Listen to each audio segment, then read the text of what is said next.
এই পাঁচটি বিষয়ের উপর গুরুত্ব দিলে স্বর্ণ কিনে ঠগার কোনো সুযোগ থাকবে না। আপনার অথবা আপনার প্রিয়জনের কষ্টার্জিত টাকা দিয়ে স্বর্ণ কেনার আগে জানুন পাঁচটি বিষয় সম্পর্কে, কেননা এই তথ্যগুলো না জানার কারণে অনেকেই স্বর্ণ কিনতে গিয়ে ঠকে যান। স্বর্ণ কেনার আগে সবচেয়ে প্রথমে যে বিষয়টির উপর গুরুত্ব দিবেন সেটি হচ্ছে ক্যারেট অথবা বিশুদ্ধতা যাচাই। বাংলাদেশে সাধারণত 22, 21 এবং 18 ক্যারেট স্বর্ণ পাওয়া যায়। তবে যদি আপনি বিনিয়োগের চিন্তা করেন সেক্ষেত্রে 24 ক্যারেট স্বর্ণ সবচেয়ে ভালো হবে। এতে বিক্রি করার সময় কোনো ঘাটতি বা লস গুনতে হবে না। দ্বিতীয়ত যে বিষয়টি খেয়াল করবেন সেটি হচ্ছে হলমার্ক। আপনি যদি 22 ক্যারেট, 21 ক্যারেট এবং 18 ক্যারেট অলংকার বিনিয়োগ কিংবা ব্যবহারের জন্য কিনেন, তবে সবার আগে যে বিষয়টি গুরুত্ব দিবেন সেটি হলো হলমার্ক আছে কিনা। হলমার্ক হচ্ছে এমন একটি পরীক্ষার নাম যেটি স্বর্ণের গুণগত মান এবং খাদ এর পরিমাণ ঠিক আছে কিনা তা নির্ণয় করে প্রদান করা হয়।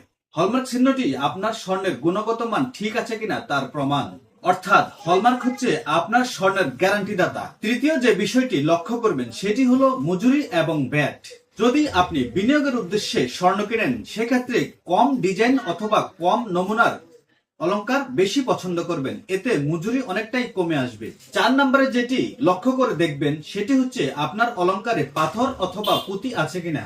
পাথর, পুঁতি অথবা মিনা থাকে তবে সেক্ষেত্রে এগুলো যোগ করার আগে আপনার অলংকার ওজন দিয়ে বুঝে নেবেন, এরপর এগুলো সংযুক্ত করবেন। 5 নম্বরে যেটি গুরুত্ব দিয়ে বুঝে নেবেন সেটি হচ্ছে এক্সচেঞ্জ করার সময় কত পার্সেন্ট কর্তন করা হবে। সাধারণত স্বর্ণ দোকানগুলোতে 10% এক্সচেঞ্জ করে, আবার আপনি টাকা ব্যাক নেওয়ার সময় 17 থেকে 20% ডিফারেন্স করে, সেটি রিসিটে লিখে নেবেন। 5টি বিষয় গুরুত্ব দেওয়ার পর পাকাপোক্ত একটি রসিদ নেবেন যেটিতে আপনার ওজন, ক্যারেট, পাথর, মজুরি আলাদা করে লেখা থাকবে।